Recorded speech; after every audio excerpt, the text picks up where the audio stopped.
پاس جو آئے ہیں میں تو یا رسول اللہ پہلے ہی پہچان لی تھی کہ جبرائیل علیہ السلام جو اللہ کا فرشتہ ہے آپ کے پاس اللہ کی وحی اللہ کا قرآن لے کر آیا ہے۔ تو اللہ تبارک و تعالیٰ نے ایسا علم عطا فرمایا تھا، اور پھر سخاوت کے تو دریا بہا دیے کہ جب سخاوت کی بات کی جائے سیدہ خدیجہ کبریٰ رضی اللہ تعالیٰ عنہا کی کہ حضور علیہ السلام پر سارا مال جو قربان کیا ہے، اسلام پر سارا مال قربان کیا ہے۔ اور ایک حدیث میں آتا ہے کہ حضور علیہ السلام کی پیاری امی جان سیدہ حلیمہ سعدیہ رضی اللہ تعالیٰ عنہا جب حضور علیہ السلام کے گھر میں تشریف لائی تو حضور علیہ السلام کا ان کے ساتھ نکاح ہو چکا تھا سیدہ خدیجہ کبریٰ کے ساتھ۔ تو سیدہ خدیجہ کبریٰ رضی اللہ تعالیٰ عنہا عرض کرتی ہیں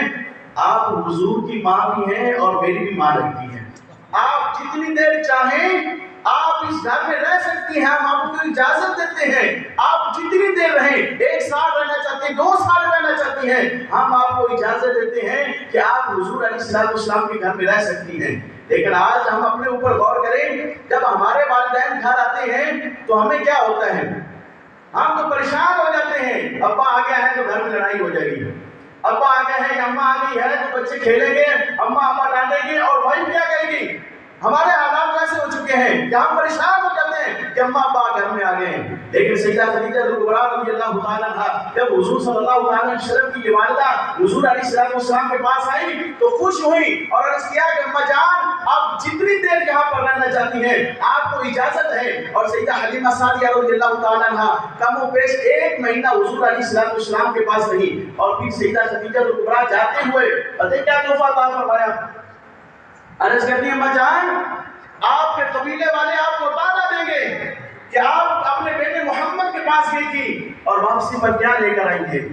کیا انہوں نے آپ کو تحفے تحائف کیے ہیں؟ تو سیدہ خدیجہ کبریٰ رضی اللہ تعالیٰ عنہا فرمانے لگی اماں جان جب آپ اپنے قبیلے میں جانا تو میں آپ کو 40 بکریاں اور 1 اونٹ تحفے میں دیتی ہوں، اور اپنے قبیلے والوں کو بتانا کہ آج میری بہو نے مجھے یہ کچھ عطا فرمایا ہے، 40 بکریاں بھی دی ہیں اور 1 اونٹ بھی عطا فرمایا ہے۔ اللہ اکبر، یہ تھی شان سیدہ خدیجہ کبریٰ رضی اللہ تعالیٰ عنہا کی کہ اللہ نے ایسا مقام اور یہ مرتبہ ان کو عطا فرمایا تھا کہ حضور علیہ السلام نے ارشاد فرمایا کائنات میں سب سے دنیا میں سب سے افضل خاتون سیدہ خدیجہ کبریٰ ہے، اور جنت کے اندر سب سے افضل جو خاتون ہوگی وہ بھی سیدہ خدیجہ کبریٰ رضی اللہ تعالیٰ عنہا کے ساتھ ہوگی۔ تو 10 رمضان المبارک کو سیدہ خدیجہ کبریٰ رضی اللہ تعالیٰ عنہا کا وصال ہے۔ تمام دوست اب آپ خوش فرمایا کریں کہ ہماری پیاری امی جان سیدہ خدیجہ کبریٰ حضور صلی اللہ علیہ وسلم کی زوجہ ہیں اور ہم ان کی مائیں ہیں۔ حضور علیہ السلام کی تمام ازواج ہیں، یہ تو صرف ایک ماں کا ہم نے واقعہ سنا ہے،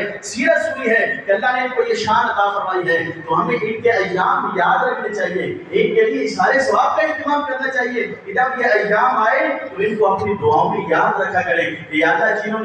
جس طرح انہوں نے حضور سے محبت کی ہے یا اللہ ہمیں بھی ایسی محبت کی توفیق عطا فرما دے، یا اللہ جس طرح انہوں نے تیری توحید کو بیان کیا ہے، تیری عبادت کی ہے، یا اللہ ہمیں بھی ایسی عبادت کا مزہ عطا فرما دے۔ تو ان کے ایام 10 رمضان مبارک کو سیدہ خدیجہ کبریٰ رضی اللہ تعالیٰ عنہا کا وصال ہے۔ تو اللہ تبارک و تعالیٰ کی بارگاہ میں دعا ہے کہ اللہ تبارک و تعالیٰ اس پاک خاتون کی برکت سے اللہ تبارک و تعالیٰ ہمارے تمام گناہوں کو معاف فرما کر اللہ تبارک و تعالیٰ ہماری تمام رمضان کی عبادات کو قبول فرما کے ہمارے لیے بخشش کا ذریعہ بنائے۔ اللہ کی بارگاہ میں دعا کرتے ہیں سنا اللہ پاک ہم سب کو عمل کی توفیق عطا فرمائے، آمین بجاہ نبی کریم صلی اللہ تعالیٰ علیہ وسلم۔ سنن اللہ